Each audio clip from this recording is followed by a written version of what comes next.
सहाफ़ी हजरात भी, कितना इंपॉर्टेंट है आप सबका इस वक्त इत्तेहाद और इत्तेफाक के साथ आगे चलना?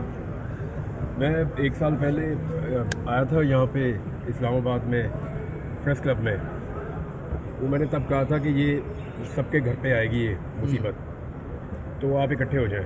और पूरे पाकिस्तान को, सहाफ़ियों को नहीं, देखें मैं एक चीज़ आपको बताऊं, ज़रूरी नहीं है कि सहाफ़ी अलग इकट्ठे हो जाएं, वकील अलग इकट्ठे हो जाएं, जज अलग इकट्ठे हो जाएं, पूरा पाकिस्तान ही इकट्ठा हो जाए भाई, तो ये ज़्यादा बेहतर है।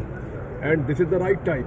मेरे ख्याल में पाकिस्तानियों को मसाइल बेशुमार हो गए और इकट्ठे होकर उसमें से हम निकल सकते हैं। लेकिन यहाँ पे सिर्फ फोकस एक चीज़ पे था। हामिद मीर साहब ने एक चीज़ को इनिशिएट किया और उन्होंने सबको दावत दी। हम लोग तो काफ़ी मायूस थे जिस तरह अदलिया के अंदर इस केस को देखा गया, लेकिन उन्होंने, मीर साहब ने कहा जी कि पीछा नहीं छोड़ना चाहिए, मैं एक पिटीशन डाल रहा हूँ, आप सब आएँ और इसका हिस्सा बने। बाकी जर्नलिस्ट हैं, उन सब ने भी मशवरा किया। मैं फिर स्पेशली मैं आया यहाँ पे इस्लामाबाद में, मैंने इनसे मुलाकात की और हमें हर दरवाज़ा खटखटाना चाहिए। दरवाज़ा खटखटाया, आज तो जवाब अच्छा है, देखते हैं आगे क्या चलता है। कहते हैं कि यार अब सुप्रीम कोर्ट कुछ कर रही है तो हम जरा इंतज़ार कर लें। फिर कोई एक टीम जो है वो कीनिया भी गई, वो वापस आई, उसने रिपोर्ट जारी कर दी। इतनी लंबी चौड़ी रिपोर्ट थी, था उसमें कुछ भी नहीं। अब फिर आप देखें कि कई दफ़ा जो है वो सुप्रीम कोर्ट से रिक्वेस्ट की गई जी कि अरशद शरीफ का केस लगाएं, तो वो नहीं लगा रहे। तो वहाँ पे मामला और है, हमने यहाँ पे जुडिशल कमीशन की दरख्वास्त की है, वहाँ पे मामला और है। तो हम अरशद शरीफ साहब के मामले पे पहले भी इकट्ठे थे, हमने पहले भी उनके लिए आवाज़ उठाई, जस्टिस फॉर अरशद शरीफ, आज भी उठा रहे हैं। लेकिन ये एक अच्छी चीज़ है कि आज आपको बहुत से लोग इकट्ठे नजर आ गए। ये सिर्फ ये नहीं है, यहाँ पे बहुत से ऐसे भी लोग हैं जो इस कॉज में हमारे साथ हैं, लेकिन इस वक्त वो कोर्ट रूम में मौजूद नहीं है। आने वाले दिनों में आपको और भी बहुत से सरप्राइज मिलेंगे। ये सर सिर्फ अरशद शरीफ साहब की या तक इकट्ठे हैं या बाकी मामलात में भी इकट्ठे नजर आएंगे? हाँ जी मालिक साहब, आप बताएंगे। नहीं कोई देखिए जो भी देखा है, जो भी जर्नलिस्ट का कॉमन कॉज है तो सबको इकट्ठे होना चाहिए। डिफरेंस ऑफ ओपिनियन, हमारी आपस में सारे दोस्त हैं, हर मामले में डिफरेंट ओपिनियन होती है, लेकिन सब मतलब ये नहीं, डिफरेंस ऑफ ओपिनियन कहते हैं ना, डिफरेंस ऑफ ओपिनियन और दुश्मनी दो मुख्तलिफ चीज़ें। और इस बात पे तो कोई बहस ही कोई नहीं है ना कि जर्नलिस्ट की सेफ्टी क्या है और क्या है। अरशद ज़ाती ताल्लुक भी छोड़ दे, हमारे तो छोटे भाइयों की तरह था, लेकिन ज़ाती ताल्लुक भी छोड़ दे। अगर अरशद भी कोई जर्नलिस्ट भी हो तो वो तो अगर एक दूसरे के साथ हम नहीं खड़े होंगे तो फिर एक एक करके सब फारिग हो जाएंगे। इसलिए वो तो ऑप्शन ही नहीं है इस मामले में। जर्नलिस्टों के पास ये ऑप्शन है ही नहीं कि आप एक दूसरे की हिफाजत ना करें। हमारी हिफाजतें या हम दोनों इकट्ठे होने का तो हमेशा फ़ायदा होता है और हमेशा से हम यही सुनते आ रहे हैं कि together we rise and divide we fall. अगर हम डिवाइड हो जाएंगे तो गिरते जाएंगे। इख्तलाफ होना चाहिए। आज जो यहाँ पे लोग बैठे हुए थे, इन सबका आपस में इख्तलाफ है, बहुत सारे इश्यूज़ पे इख्तलाफ है, नज़रियात पे इख्तलाफ हो सकता है। देख लें, अगर इन केसेस में इमरान खान को अंदर रखना है तो वो ये निज़ाम नहीं रख पाएगा, कुछ इससे बेहतर करना पड़ेगा। और अगर इससे बेहतर भी करेंगे तो मुझे नहीं लगता कि बहुत ज़्यादा देर तक रख पाएगा। देखिए, पाकिस्तान एक ऐसी रियासत है जिसको इस वक्त शदीद मुश्किलात है, इकॉनमी में, दीगर चीज़ों में। वो इस तरह की थोड़ा सा इधर भी इमरान भाई एबिलिटी के साथ नहीं चल सकता। आप सबसे पॉपुलर आदमी को अंदर नहीं डाल सकते। अगर आप धांधली वाले नताइज को भी मान लें तो तब भी उसने सबसे ज़्यादा वोट लिए हैं, उसको भी मान लें तो पाकिस्तान में सबसे ज़्यादा वोट किसने लिए हैं? तो ऐसे आदमी को अंदर रख के आप पाकिस्तान में स्टेबिलिटी नहीं ला सकते। इमरान रियाज भाई ये बता दें कि सहाफ़ियों का जो नाम है वो ECL में क्यों डाला जाता है, वजह क्या है? मेरा भी नाम है ECL में। इसी वाले से पूछ रहे हैं वजह क्या है, गवर्नमेंट को क्या खतरा है लोगों से? शायद इस अदालत में दोबारा वो हज करने के लिए मैंने जाना है, पिछले साल जाना था, तो मैं दोबारा आके यहाँ रिक्वेस्ट करूँगा कि हज कर दे, और हो सकता है कि उसके लिए नाम निकल जाए मेरा। निकला तो हज कर देंगे इंशाल्लाह।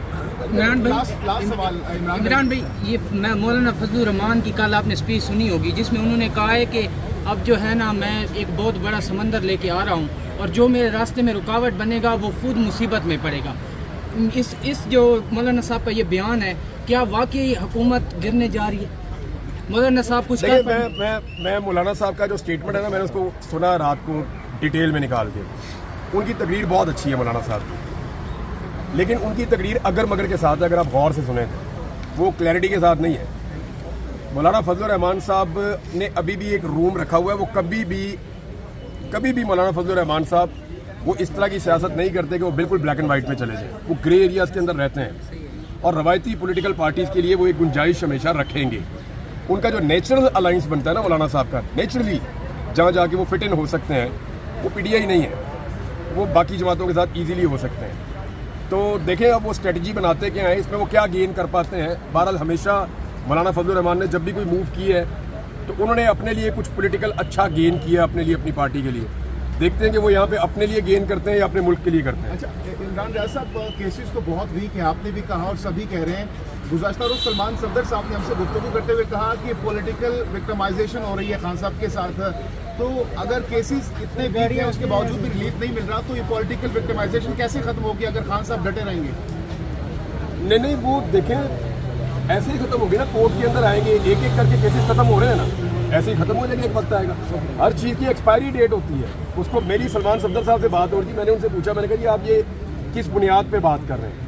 तो उन्होंने कहा कि अब सिस्टम भी थक गया है ऐसे मुसीदा केसेस को ड्रैग कर करके, तो इमरान साहब ये इसको एक हद तक खींच सकते हैं, एक हद के बाद इसके अंदर जो लचक है वो ख़त्म हो जाएगी और ये फिर केसेस ख़त्म हो जाएंगे।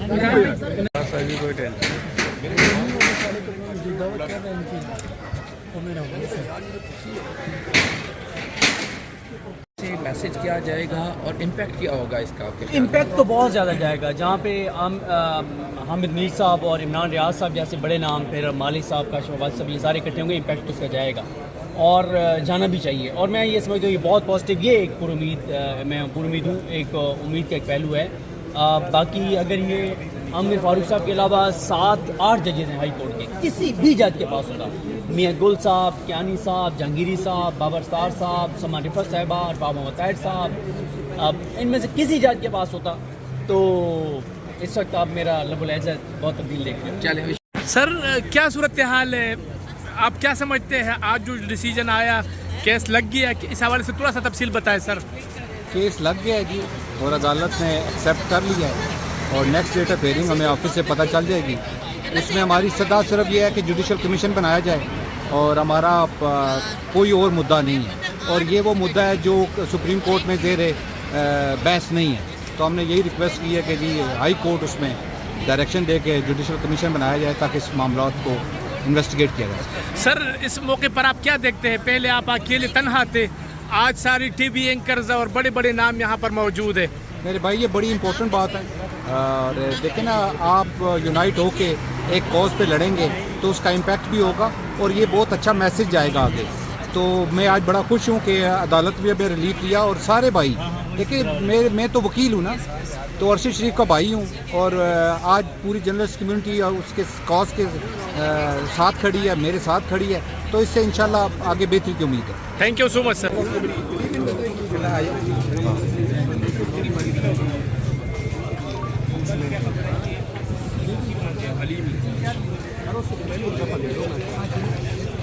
नहीं सर, मैं आपका ही पूछ रहा था अभी मुख्तार से।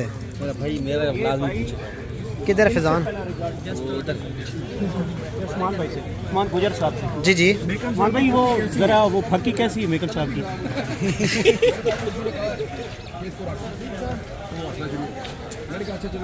उन्होंने हमें डायरेक्ट भी नहीं कहा कि यार ये मैंने किए हैं, कोई होता है ना बाज़ औक़ात कोई